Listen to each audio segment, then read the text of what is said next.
السلام علیکم دوستو، میں ہوں آپ کا دوست عبدالقادر۔ دوستو، حال ہی میں دھرو راٹھی جی جو کہ ایک یوٹیوبر ہیں، انہوں نے آچاریہ پرشانت جی کا ایک انٹرویو کیا اور اس انٹرویو کے اندر انہوں نے گوڈ کی ایگزسٹنس یعنی خدا کے وجود کو لے کر کے ان سے چرچا کی۔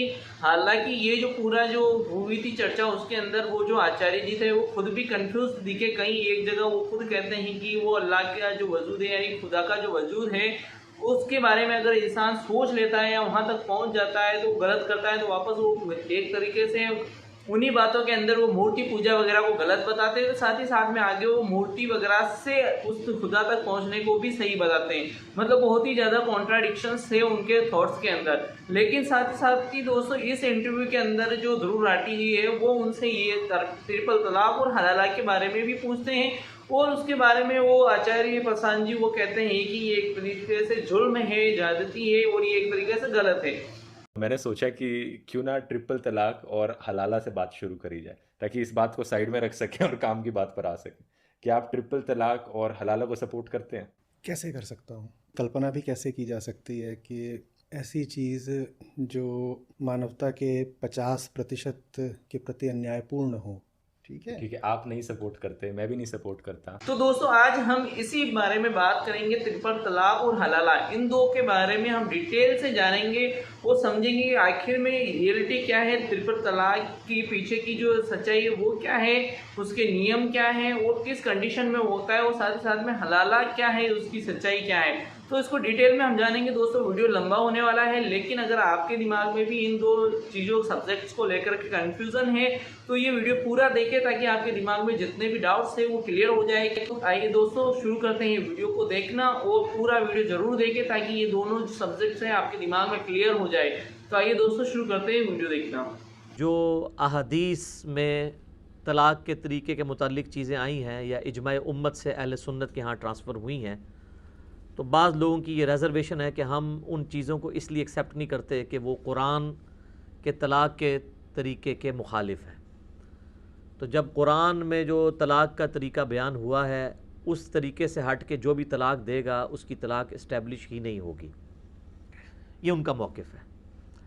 لیکن بات وہی ہے کہ کتاب و سنت کو ہم صحابہ کرام علیہم رضوان کے اقوال کی روشنی میں سمجھتے ہیں، کیونکہ وہ سب سے پہلے اسٹوڈنٹ ہیں نبی صلی اللہ علیہ وآلہ وسلم کے۔ جہاں تک بزرگ پرستی کا یا آبا پرستی کا یا سلف پرستی کا تعلق ہے تو ان ساری چیزوں کے تو میں بھی خلاف ہوں۔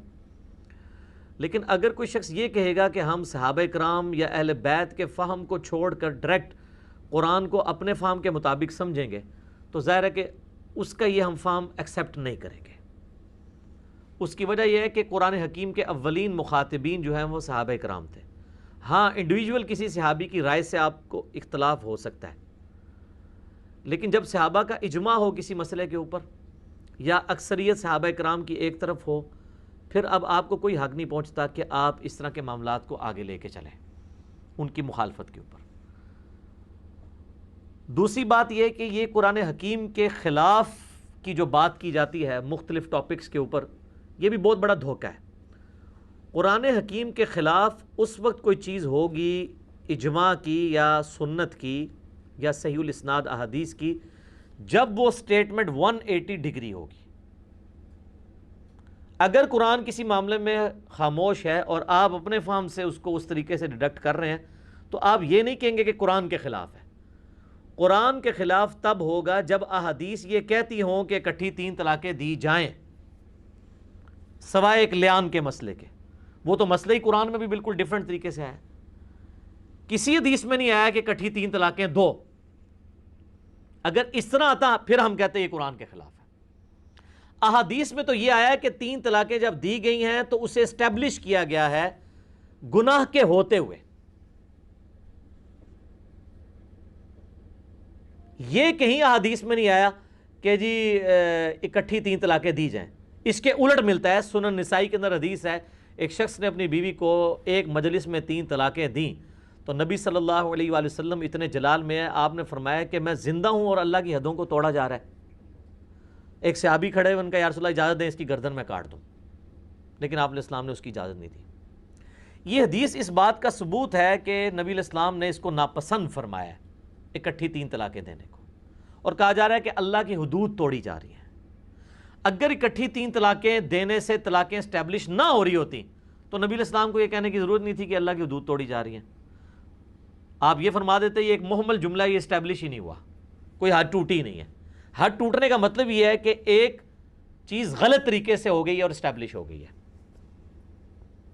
پھر مسلم شریف میں حدیث ہے کہ نبی علیہ السلام نے حالت حیض میں طلاق دینے سے منع فرمایا، اور ڈیٹیل ملتی ہے کہ عبداللہ بن عمر نے حالت حیض میں اپنی بیوی کو طلاق دی تو نبی علیہ السلام نے ان کو کہا کہ رجوع کرو۔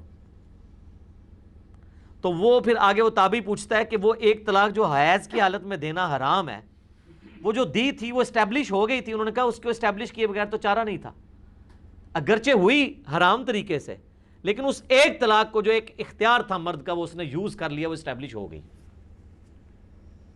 اسی طریقے سے عوام میں یہ بھی مشہور ہے کہ جی جو پریگننٹ عورت ہے، حاملہ، اس کو طلاق نہیں ہوتی، یہ بالکل جھوٹ ہے، کسی آیت کسی حدیث میں نہیں ہے، یہ آپ کی فلموں میں فلما دیتے ہیں۔ تو فلموں میں تو کئی ایک چیزیں ہیں جو عقیدے بن جاتے ہیں لوگوں کے، چاہے عورت پریگننٹ ہے یا نہیں ہے، طلاق اس کو دیں گے وہ طلاق اسٹیبلش ہو جائے گی۔ تو یہ ان باتوں کو یہ کہنا کہ قرآن کے خلاف ہے، قرآن کے خلاف تب ہوں گی جب آپ 180 ڈگری قرآن سے دکھائیں گے۔ قرآن میں کس جگہ پہ لکھا ہے کہ کوئی اگر اکٹھی 3 طلاقیں دے تو طلاقیں نہیں ہوں گی؟ جب تک یہ سٹیٹمنٹ نہیں، قرآن اس حوالے سے خاموش ہے، جس طرح اس سے بڑے معاملات میں قرآن خاموش ہے۔ قرآن کہتا ہے جب جمعے کے لیے اذان دی جائے تو مسجد کی طرف جاؤ، لیکن بتاتے ہی نہیں ہے کہ اذان کے الفاظ کیا ہیں۔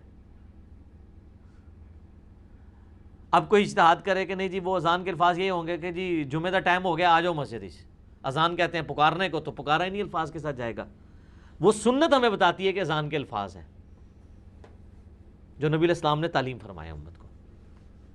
اسی طریقے سے قرآن حکیم میں نماز کی تاکید 700 مقامات پر آئی ہے، طریقہ ایک جگہ بھی نہیں آیا۔ آپ سے مشورہ کر کے قرآن نازل ہوتا تو ایک جگہ تاکید آتی، باقی 700 کی جگہ جو ہے وہ 15-20 آیات اس طرح کی ڈیٹیل نازل ہوتی جس میں نماز کا طریقہ آ جاتا تو اختلاف ہی ختم ہو جاتا۔ تو یہ یاد رکھیں کہ دین کے ماخذ بنیادی طور پر 2 ہیں، قرآن اور سنت۔ جو کہتا ہے نا کہ دین کا ماخذ صرف قرآن ہے سنت نہیں ہے، وہ کافر ہے، جی گمراہ نہیں، کافر، اسے کفر اسلام کے اوپر بات ہوگی۔ اور جو یہ کہتا ہے کہ جو حدیث قرآن کے خلاف ہوگی، قرآن سے ٹکرائے گی، ہم اسے ایکسیپٹ نہیں کریں گے، وہ ہمارا بھائی ہے، اسے گلے سے لگائیں گے، لیکن اسے یہ سمجھائیں گے، گلے سے لگانے کے بعد نا اس کو بھینچیں گے زور سے، اور اسے کہیں گے کہ بھائی قرآن کے خلاف تب ہوگی جب 180 ڈگری سٹیٹمنٹ آئے۔ اس کی مثال میں نے کئی دفعہ بیان کی ہے، یہ میری ایک ڈیٹیل جو مجلس نمبر 96 ریکارڈ ہوئی تھی جاوید احمد غامدی صاحب حفظہ اللہ تعالیٰ کے نظریات کے اوپر، 200 کے پلس لوگ دیکھ چکے ہیں اسے۔ اس کے بنیادی 40 منٹ جو شروع کیے میں نے اسی پہ تو بریف کیے تھے کہ ہم سے مقدمے پہ، اصول پہ بات کریں۔ صحیح بخاری میں حدیث ہے کہ ایک شخص حضرت عائشہ کے پاس آتا ہے اور کہتا ہے کہ یہ قرآن میں جو سورۃ البقرہ کی آیت ہے کہ صفا اور مروہ اللہ کی نشانیوں میں سے ہیں، کوئی حرج نہیں کہ تم ان کا طواف کرو۔ تو انہوں نے کہا کہ اس سے یہ رزلٹ نکلتا ہے کہ صفا مروہ کی سعی کرنا یہ فرض اور واجب نہیں ہے، کوئی کر لے تو ٹھیک، نہ کرے تو کوئی مسئلہ نہیں۔ اب ظاہری الفاظ میں اس طرح مانا بھی جاتا ہے، ایمانداری کی بات ہے، لیکن سیدہ عائشہ سلام اللہ علیہا نے فرمایا کہ یہ اس صورت میں ہونا تھا جب اللہ تبارک و تعالیٰ یہ کہتا کہ کوئی حرج نہیں ہے کہ صفا اور مروہ کی سعی نہ کرو۔ یہ تو آیا کہ صفا مروہ کی سعی کر لو تو کوئی حرج نہیں، یہ تو نہیں آیا کہ نہ کرو کہ کوئی حرج نہیں، تب ہونا تھا کہ وہ ضروری نہیں ہے۔ پھر انہوں نے بتایا کہ یہ الفاظ اس لیے یوز ہوئے کہ مشرکین عرب میں سے جو انصاری مسلمان ہوئے تھے وہ صفا مروہ کی سعی کو برا جانتے تھے، وہ یہ سمجھتے تھے کہ یہ بھی مشرکین عرب کی رسم ہے جو چل رہی ہے، کیونکہ صفا اور مروہ پہ انہوں نے 2 بت رکھے ہوئے تھے۔ تو اللہ تعالیٰ نے فرمایا کہ اگرچہ مشرکین عرب کی ہی یہ رسم چل رہی ہے، لیکن یہ رسم انہوں نے ان بتوں کی وجہ سے سٹارٹ نہیں کی ہے، بلکہ یہ مستعار لی ہے حضرت ابراہیم علیہ السلام کی جو بیوی تھی ہاجر۔ یہ ہاجرہ لفظ غلط ہے، ہاجر لفظ ہے، ہاجر۔ انہوں نے صحیح کی تھی صفا اور مروہ کے درمیان، لہٰذا یہ سنت ابراہیمی چلتی آ رہی ہے، تو کوئی حرج نہیں تم کرو، یہ اپنے دل میں میل نہ لاؤ کہ یہ مشرکین عرب کی رسم ہے۔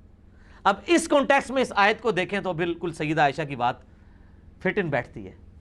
اب یہ کہنا کہ جی کوئی حرج نہیں ہے تو یہ جو احادیث میں صفا اور مروہ کی صحیح کو واجب قرار دیا گیا ہے حج اور عمرے کے لیے، یہ حدیثیں ہی فراڈ ہیں، اور جو سنت سے سنی اور شیعہ کا اجماع چلتا آ رہا ہے اس مسئلے پہ یہ سارا اجماع ہی فراڈ ہے، تو اپنی عقل کا علاج کروائیں. قرآن سے 180 ڈگری جب تک سٹیٹمنٹ نہیں ٹکرائے گی، قرآن خاموش ہے کہ کٹھی 3 طلاقیں دی جائیں تو اس کا کیا ہوگا. وہ صحابہ اکرام کے میں نے الموطا امام مالک سے بتایا اقوال موجود ہیں، پوری ڈیٹیل کے ساتھ یہ چیزیں موجود ہیں. اور دوسری بات یہ ہمارے معاشرے میں جو چیز عام ہو گئی ہے نا کہ 3 طلاقیں ضروری دینی ہیں، بیوی کون ہی ہے، یہ بھی غلط ہے. طلاق تو ایک ہی دینی چاہیے. 3 طہر کے بعد 90 دن کے بعد وہ طلاق بائن بن کے بیوی ویسے ہی فارغ ہو جائے گی، نکاح ٹوٹ جائے گا. اب اس عورت کی مرضی چاہے آپ سے دوبارہ نکاح کرے کیونکہ ایک طلاق ہوئی بھی ہے نا، چاہے کسی اور مرد سے کرے. البتہ 90 دن کے اندر وہ والا مرد جو ہے زیادہ حقدار ہے رجوع کرنے کے، کیونکہ وہ طلاق رجیع ہوگی، اس میں نکاح نہیں ٹوٹتا، صرف طلاق ہوتی ہے. لیکن 90 دن کے بعد طلاق بائن ہونے سے نکاح بھی ٹوٹ جاتا ہے، اب نیا نکاح اور نیا حق مہر ہوگا. تو طلاق ہونی ایک چاہیے. یہ جو کہتے ہیں نا جی سنت طریقہ یہ ہے کہ ایک طلاق دیں، پھر 90 دن کے بعد دوسری طلاق دیں، پھر 90 دن کے بعد تیسری طلاق دیں، جو غامدی صاحب اور ذاکر نائک کی طرف منسوب کی جاتی ہے، تو ہم ان سے پوچھتے ہیں کہ یہ طریقہ قرآن میں کہاں لکھا ہوا ہے کہ 90 دن بعد ضروری طلاقیں دینی ہیں تم نے؟ یہ بھی تو آپ نے خود ہی گھڑا ہے نا، اور آپ دعویٰ کر رہے ہیں کہ یہ قرآن کا طریقہ ہے. قرآن کا طریقہ تو ہے کہ طلاق ایک دینی ہے آپ نے. وہ جو ہے نا طلاق مرتان، وہ یہ ہے کہ بفرض محال کبھی مسئلہ بن گیا اور دوبارہ دینی پڑ گئی تو 2 ہی دفعہ دے سکتے ہو، تیسری دفعہ بیوی فارغ ہو جائے گی. یہ جو آپ کہتے ہیں نا قرآن کا طریقہ ہے کہ 90 دن بعد دیں گے، پھر 90 دن بعد دیں گے، جھوٹ باندھ رہے ہیں آپ لوگ قرآن کے اوپر. کدھر قرآن میں لکھا ہوا ہے 90 دن کے بعد دیں گے؟ قرآن میں تو ایک طلاق کا ذکر ہے صرف، کہ طلاق ایک دینی ہے، اور اس کے بعد ذکر آتا ہے کہ چاہو تو رجوع کر لو، اور چاہے تو وہ جب 90 دن گزر جائیں وہ کسی اور سے نکاح کر لے. دوسری تیسری طلاق تو قرآن میں ہے ہی نہیں ہے. وہ تو اس صورت میں ہے جب وہ بسانے کی نیت سے لے آیا تھا، پھر کبھی حالات کبھی خراب ہو گئے، سال بعد 2 سال بعد 10 سال بعد تو اس نے دوسری دی. یہ 90 دن کے جو آپ نے پیچز بنا کے اور ایک خود ساختہ طریقہ امت کو بتا رہے ہیں اور کلیم کر رہے ہیں گلے پھاڑ پھاڑ کے یہ قرآن کا طریقہ ہے، تو قرآن ہم سے زیادہ آپ جانتے ہیں. کدھر قرآن میں لکھا ہوا ہے طریقہ؟ کوئی قرآن میں یہ طریقہ نہیں لکھا ہوا. قرآن اس حوالے سے خاموش ہے. جس طرح اس سے بڑے معاملات کے اوپر قرآن خاموش ہے، سنت کی طرف لے کے جاتا ہے، اس معاملے میں بھی سنت کی طرف لے کے جاتا ہے. کافی عرصہ پہلے جب میرا یہ نظریات سامنے آئے نا، انجینئر صاحب یہ نہیں کہتے کہ ایک مجلس میں 3 طلاقیں دی جائیں. میں تو ایک طلاق کے بھی مخالف ہوں. آپ 3 کی بات کر رہے ہیں، ہم تو لوگوں کو چیخ چیخ کے مسلم شریف کی حدیث سنا رہے ہیں کہ شیطان کا تخت پانیوں پہ لگا ہوا ہے، وہ تو خوش ہوتا ہے جب کوئی طلاق ہوتی ہے تو وہ اپنے اس چیلے کو جس نے طلاق کروائی ہوتی ہے اس کو جپھی ڈال کے ملتا ہے. میں نے کو کہنا ہے کہ 3 طلاقیں ایک مجلس میں دیں. میں تو یہ بتا رہا ہوں کہ اگر کوئی دے بیٹھے تو اسٹیبلش ہو جائیں گی. لوگوں کو ایجوکیٹ کریں کہ 3 کیا، وہ 1 بھی نہ دیں، اور جب کبھی دینی پڑے تو 1 ہی دیں.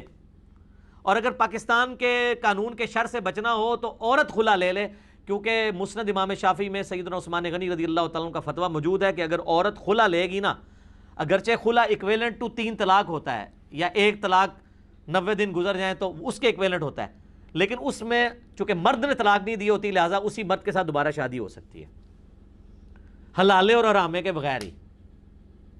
وہ میں نے پچھلی دفعہ بریف کر دیا تھا حلالہ کیا اور حرامہ کیا ہے.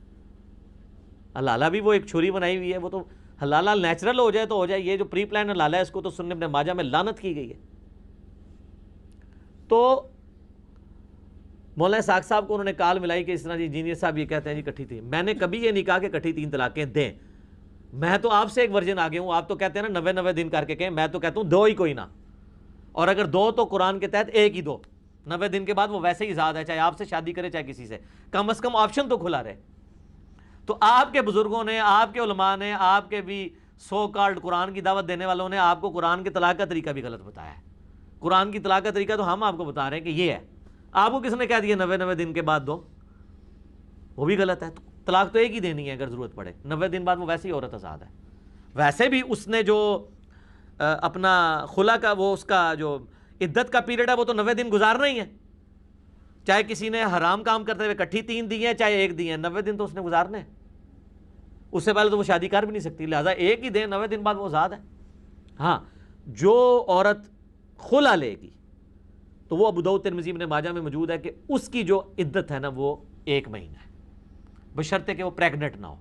پریگنٹ کی قرآن میں آیا کہ وضع حمل، اولاد پیدا ہونے کے بعد اس کی عدت ختم ہوگی، چاہے وہ 6 مہینے لگ جائیں، چاہے وہ 9 مہینے لگ جائیں، چاہے 1 دن لگے، اور اگر وہ متعلقہ ہے تب بھی اور بیوہ ہے تو تب بھی سوگ بھی ختم ہو جائے گا 4 مہینے 10 دن والا۔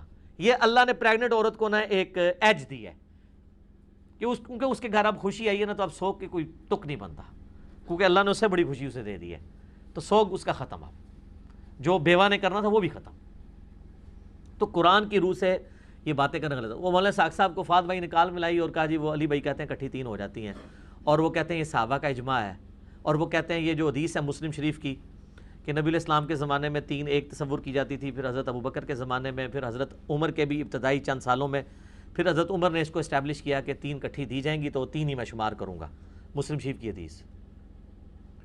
تو پہلی بات یہ ہے کہ یہ تو حدیث آپ لوگوں کے بھی خلاف جاتی ہے۔ آپ لوگ کہتے ہیں کہ قرآن کے خلاف ہم نہیں باتیں مانیں گے، تو سیدنا عمر نے کیا قرآن کے خلاف یہ ڈیسیژن دیا تھا؟ یہ ہمیں پیش کرتے ہیں نا کہ حضرت عمر نے 3 طلاقیں اکٹھی کروائی ہیں، تو پیش کہاں سے کر رہے ہیں؟ مسلم شریف سے۔ تو پھر اگر اس حدیث کو آپ صحیح مانتے ہیں تو اس کا مطلب ہے کہ اس امت میں قرآن کے احکامات کو پہلے توڑنے والے تو آپ سیدنا عمر پہ تہمت لگا رہے ہیں کہ انہوں نے یہ کام جو توڑا ہے، تو یہ مجھے کیوں کہہ رہے ہیں کہ میں نے طریقہ بدل دیا اور میں لوگوں کو بتا رہا ہوں؟ آپ یہ حدیث ہمیں پیش کرتے ہیں نا، تو حدیث کو پھر آپ خود بھی ٹھیک مانیں نا، اور آپ کے حضرت عمر نے پہلی دفعہ قرآن کے طلاق کا طریقہ بدلا، قرآن میں طریقہ اور تھا، حضرت عمر نے اپنا بنا دیا۔ کڈی بڑی پھکی ہے، یہ تو ہی لبدی ہے، اس کو کہتے ہیں تھنک آؤٹ آف باکس۔ وہی بات جو آپ دلیل کے طور پہ پیش کر رہے ہوتے ہیں وہ آپ کو پتہ ہی نہیں ہے کہ آپ ہمارے اوپر وہ تھوڑی مارنا چاہ رہے ہیں اور آپ کے اوپر وہ توپ کا گولا بن کے گر رہی ہے۔ اور جیسا تو ہم پتہ ہے جڑے سمجھدار فوجی ہوتے ہیں نا، وہ گرنیڈ پھاڑ کے نا واپس اڑ دیتے ہیں۔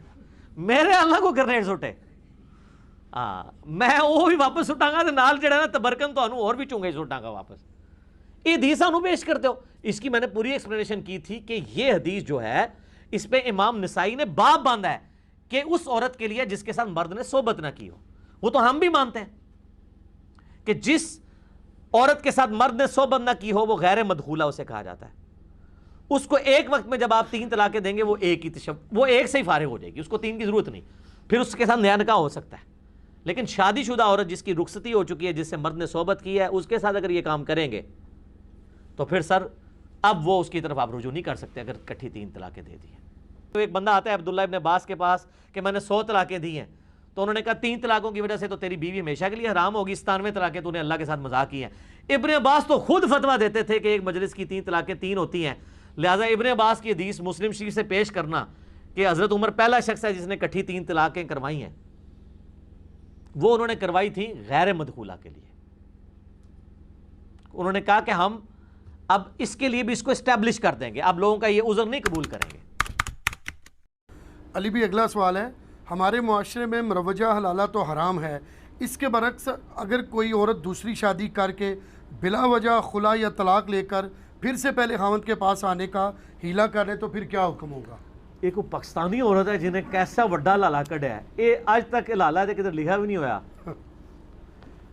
سنن ابن ماجہ میں حدیث ہے، حلالہ کرنے والے پر اور کروانے والے پہ اللہ کی لعنت، نبی صلی اللہ علیہ وآلہ وسلم نے لعنت فرمائی ہے۔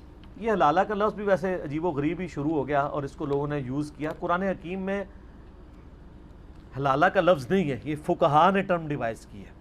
جی وہ سورہ بقرہ میں آتا ہے نا کہ اگر مرد و عورت کا آپس میں یعنی 3 طلاقیں ہو چکی ہیں، اب بائی چانس وہ عورت کسی اور مرد کے ساتھ شادی کرتی ہے، وہ مرد مر جاتا ہے یا اس کو طلاق دے دیتا ہے اپنی مرضی سے، پری پلانڈ نہیں، جی وہ تو لعنتی ہے، اور بعد میں پھر اس کو خیال آتا ہے کہ میں پچھلے مرد کی طرف چلی جاؤں، تو اس کا جواز موجود ہے۔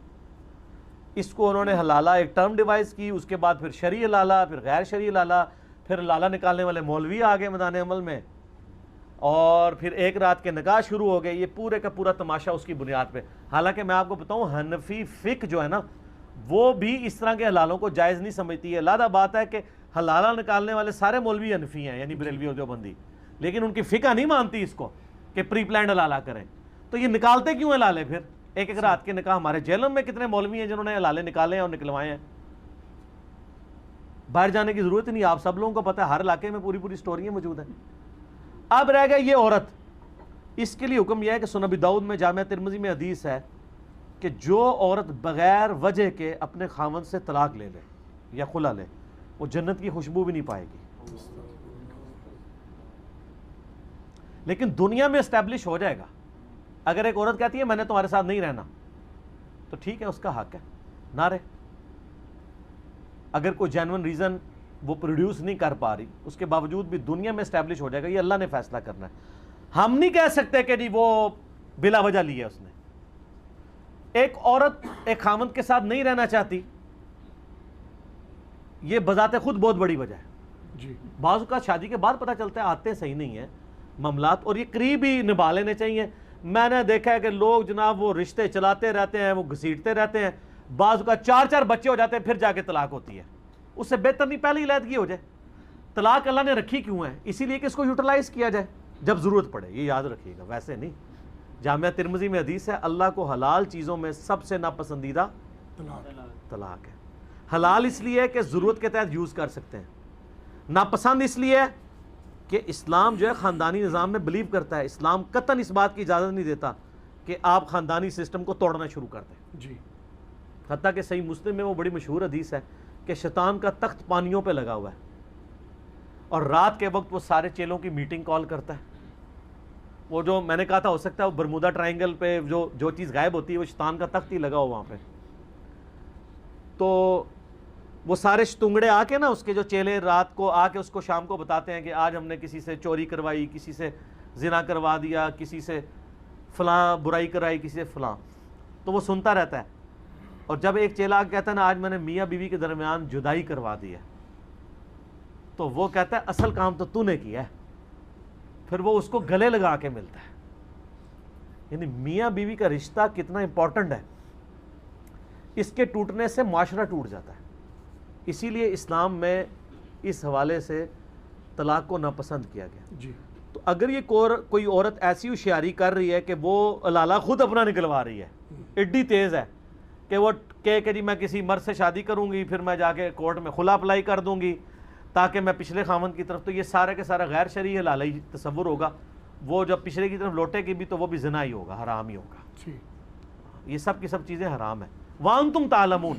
لیکن دنیا میں یہ چیز اسٹیبلش ہو جائے گی, اس لیے کہ کسی کے دل کا حال تو میں نہیں پتا نا. بے شک کوئی دنیا میں قاضی یہ جج تو نہیں کر سکتا کہ اس نے پلان کر کے کیا یا واقعی ہوا ہے. صحیح. دنیا میں اسٹیبلش کیا جائے گا. ان ساری چیزوں کے اوپر چیک جو ہے نا وہ خوف خدا ہے. اسی لیے قرآن حکیم میں آیا کہ اگر کسی بیوی کو چھوڑنا ہے نا تو اس کو ذلیل کرنے کی نیت سے, سورہ بقرہ میں آتا ہے. یہ نہ ہو کہ اسے بار بار رجوع کرتے رہو. چھوڑنا ہے تو چھوڑ دو, رکھنا ہے تو رکھو. کیونکہ دنیا میں آپ کوئی اس طریقے سے قانون نہیں بنا سکتے جو 100% پرفیکٹ ہو جب تک کہ خوف خدا اس میں شامل نہ ہو. جی اللہ کی شریعت کے قوانین بھی خوف خدا کے بغیر پرفیکٹ نہیں ہے.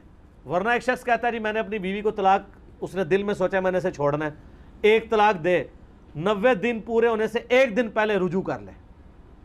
اور رجوع اس لیے نہیں کیا کہ میں نے بسانی ہے, اس لیے کہ اسے پھر 2 ہفتے رکھ کے پھر ایک اور طلاق پھینکوں گا, پھر 90 دن اس کو ذلیل کروں گا, پھر 89 والے دن پھر میں رجوع کر لوں گا.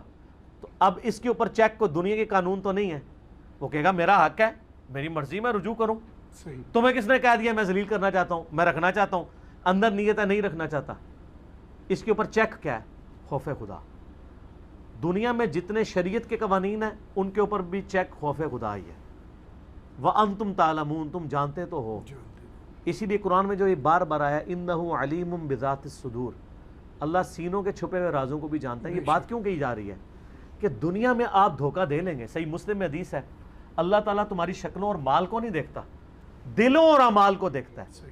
آپ اپنی جو یہ بوتھی ہیں نا. تو دوستو جیسا کہ آپ نے ویڈیو دیکھا, اس سے آپ کے دماغ میں جو طلاق کو لے کر کے جو مسئلے تھے اور ساتھ ہی ساتھ میں حلالوں کو لے کر جو مسئلے تھے, مجھے امید ہے وہ پوری طرح سے کلیئر ہو چکے ہوں گے.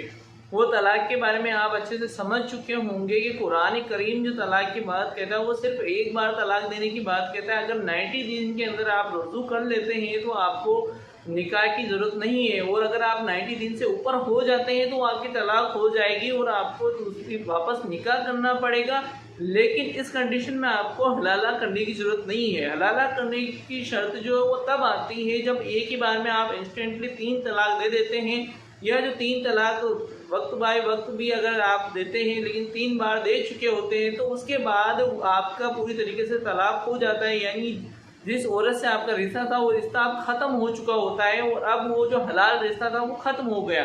تو اگر اب آپ ڈائریکٹلی یہ کرتے ہیں تو ایک طریقے سے آپ ایک نکاح کا ماحول اڑا رہے ہوتے ہیں کہ آپ پھر سے 3 طلاق ہو جانے کے بعد ڈائریکٹ نکاح کر لیں، وہ اسلام نے اس کو جائز نہیں رکھا، اس کے لیے حلالہ بنایا ہے، یعنی کہ حلالہ رکھا گیا ہے، یعنی کسی وہ جو عورت ہے اس کو کے لیے بہتر یہی ہے کہ وہ ایسے انسان سے نکاح پھر سے نہ کرے، کیونکہ جو انسان اس کو کسی وجہ سے طلاق دے سکتا ہے تو وہ فیوچر میں کبھی بھی پھر سے طلاق دے سکتا ہے۔ تو پھر بھی اگر ایسی کنڈیشن ہے کہ اگر وہ عورت اس کے ساتھ نکاح کرنا چاہتی ہے تو پھر یہ صورت اس کے لیے ہے، تو اس طریقے سے وہ حلالہ کے طور پہ یہ ہو سکتا ہے۔ لیکن حلالہ ریئلسٹک طور پر کیا ہے، کیا شریعتاً طور پہ کیا ہے، وہ آپ نے اس پوری ویڈیو سے سمجھ لیا ہوگا۔ تو دوستو اسی کے ساتھ میں ہم ویڈیو کو اینڈ کرتے ہیں، ملیں گے پھر اگلے ویڈیو میں اور اچھی اور بہترین جانکاری کے ساتھ میں، جس سے کہ آپ کے علم میں اضافہ ہو۔ تب تک کے لیے السلام علیکم۔